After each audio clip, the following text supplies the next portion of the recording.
जय श्री राम भक्तों। कई बार कमेंट ऐसे आते हैं कि हमारे ऊपर किसी ने कुछ करवा दिया है, हमारी बुद्धि बंधी हुई है।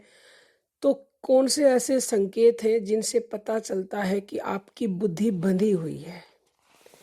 तो देखिए, जब आपके घर में पूजा पाठ बिल्कुल नहीं की जाती है, अर्थात आप नाम जप नहीं करते हो, आपके घर में कोई भी भगवान का नाम नहीं लेता है, तो ऐसे में क्या होता है, आपके घर में नकारात्मक शक्ति प्रवेश कर जाती है। और वो नकारात्मक शक्ति प्रवेश करती है शुरुआत में, तो आप पता भी नहीं लगा पाओगे कि हमारे घर में कोई नकारात्मक शक्ति है। क्यों?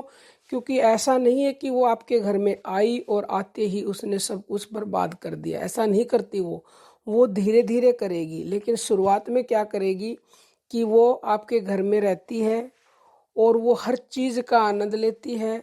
जो भी आप काम करते हो वो हर एक चीज़ का अच्छे से आनंद लेती है। फिर उसके बाद जब उसकी इतनी ताकत बढ़ने लगती है ना धीरे धीरे, तो फिर वो आपको परेशान करने लग जाती है। अर्थात जैसे किसी व्यक्ति के अंदर वो नकारात्मक शक्ति प्रवेश कर गई आपके घर में, तो उस आदमी की बुद्धि एक तरह से बंध जाएगी। बुद्धि बंधने का मतलब क्या है कि आपने देखा होगा कि अगर आपके घर में किसी के अंदर नकारात्मक शक्ति है, तो उससे आप कोई धार्मिक अगर बात करते हो तो एकदम से उसको गुस्सा उठता है, उसको वो बात बिल्कुल अच्छी नहीं लगती है और वो भड़क जाता है एकदम से। और वो चाहता है कि ये सब ऐसे ही है, कुछ नहीं है, जो वो कहे वही ठीक है।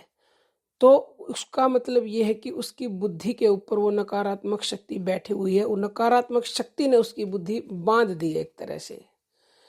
तो अगर आपके घर में पूजा पाठ होती होगी तो ये नकारात्मक शक्तियां प्रवेश नहीं करती। ये प्रवेश जब भी करती हैं जब जिस घर में सकारात्मकता कम होती है, यानी कि अच्छी शक्तियां नहीं होती हैं, तो नकारात्मक शक्ति को रास्ता मिल जाता है। अब यही है ना कि कमजोर जो आदमी है उसको को तो सभी मतलब हरा देते हैं। ऐसे ही जब आपके घर में सकारात्मक शक्तियां नहीं, आपका घर कमजोर है सकारात्मक शक्तियों की तरफ से, तो नकारात्मक शक्ति आ जाएगी। और घर में ही नहीं, वो क्या होता है, कई बार बाहर जाते हो आप, बाहर से किसी के अंदर से प्रवेश कर जाती है नकारात्मक ऊर्जा, और जब आपके घर में उसको लगता है कि यहाँ पे तो मेरा ही राज चलने वाला है, तो वो वहीं रहने लगती है और फिर वो जाती नहीं है। तो पहला तरीका तो ये है कि आप पूजा नाम जप वगैरह नहीं करते हो। नाम जप करते हो, ध्यान भजन करते हो, कथा श्रवण करते हो, आपके घर में भगवान का नाम चलता है, ये सारी बातें एक ही हैं। तो अगर आप नहीं करते हो ये सब, तो नकारात्मक शक्ति आ जाती है और वो इंसान की बुद्धि को बांध देती है। दूसरा तरीका एक ये भी होता है नकारात्मक शक्ति आने का, कि जैसे कई लोग एक दूसरे के ऊपर कुछ करा देते हैं। क्या होता है कि लोग किसी की खुशी को देख के खुश नहीं होते हैं, सुख को देख के खुश नहीं होते हैं, तो वो उसके ऊपर कुछ भूत प्रेत बाधा, कुछ चौकी वगैरह वगैरह छुटवा देते हैं।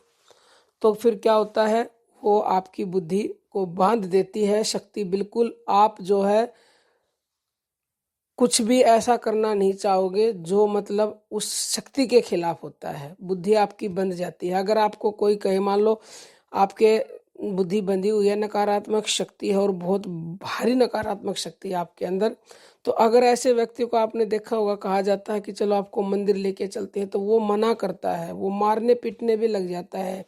मेहंदीपुर बालाजी अगर कभी आप गए होगे तो वहाँ ऐसे केस होते हैं कि वो शक्ति नाम नहीं लेती है वहां पर जाने का। वो शक्ति जो है वहां से वापस भागने का प्रयास करती है। क्यों? क्योंकि वहां जाएगी तो उसे पता है कि न सकारात्मक शक्ति है, वहां देवीय शक्ति है और वो तेरे को परेशान करेगी, फिर तेरे को ये जगह छोड़नी पड़ेगी। तो ये सब कारण होते हैं कि नकारात्मक शक्ति ने आपकी बुद्धि बांध रखी है। इसीलिए अब देखो, इससे दूर कैसे, इससे मतलब बचा कैसे जाए। जब मंदिरों में जाते हो, जैसे मेहंदीपुर बालाजी जाते हो, सालासर जाते हो, किसी काली के मंदिर में जाते हो, वहां जाके ये बुद्धि, ये जो नकारात्मक शक्ति होती है, ये इसका प्रभाव कम होता है, उसको निकाल दिया जाता है शरीर से। क्यों? क्योंकि वहाँ जो है मंदिरों में इस तरह की शक्ति होती है, रात दिन वहाँ पूजा पाठ होता है, भगवान का नाम चलता है, तो वहाँ इतनी दैवीय शक्तियों का प्रभाव बढ़ जाता है कि नकारात्मक शक्ति उनके आगे टिक नहीं सकती। तो ये माहौल आप अपने घर में भी बना सकते हो। अपने घर में आप ज़्यादा से ज़्यादा नाम जप करते हो, पूजा अर्चना करते हो, भक्ति करते हो, सारे दिन भजन ध्यान सुनते हो, जैसे कि यूट्यूब पे कोई वीडियो चला के रख दिया या फिर अपने फ़ोन में कुछ भजन चला के रख दिए, तो उससे भगवान का नाम चलता रहता है और फिर आप सारा काम करते रहो और मन ही मन भगवान का नाम जपते रहो, तो नकारात्मक शक्ति आपके घर में रुक नहीं सकती, आ गई होगी तो। और पहली बात तो जिस घर में प्रतिदिन भगवान की पूजा की जाती है, नाम लिया जाता है, तो उस घर में कभी भी नकारात्मक शक्ति आ ही नहीं सकती। और अगर आप पूजा करते हैं सुबह शाम, तो एक लोटा पानी का भर के रखें, उसमें फिर थोड़ा सा गंगा जल मिला लें और पूजा करने के बाद उस गंगा जल को, उस पानी को, मतलब जिसमें गंगा जल मिला हुआ है, उस जल को पूरे घर में थोड़ा थोड़ा छिड़क दें। उससे क्या होगा कि जो पूजा आपने की है और उसका जो सकारात्मक प्रभाव उस जल में आया है, वो आप पूरे घर में छिड़क देंगे, तो नकारात्मक शक्ति कोई प्रवेश कर नहीं पाएगी आपके घर में। और ज़्यादा से ज़्यादा आप नाम जब पूजा करेंगे तो वैसे ही पूरा घर आपका एक दैवीय शक्ति के का एक कवच हो जाता है पूरी तरह से, मतलब कोई भी ऐसी शक्ति आ ही नहीं सकती।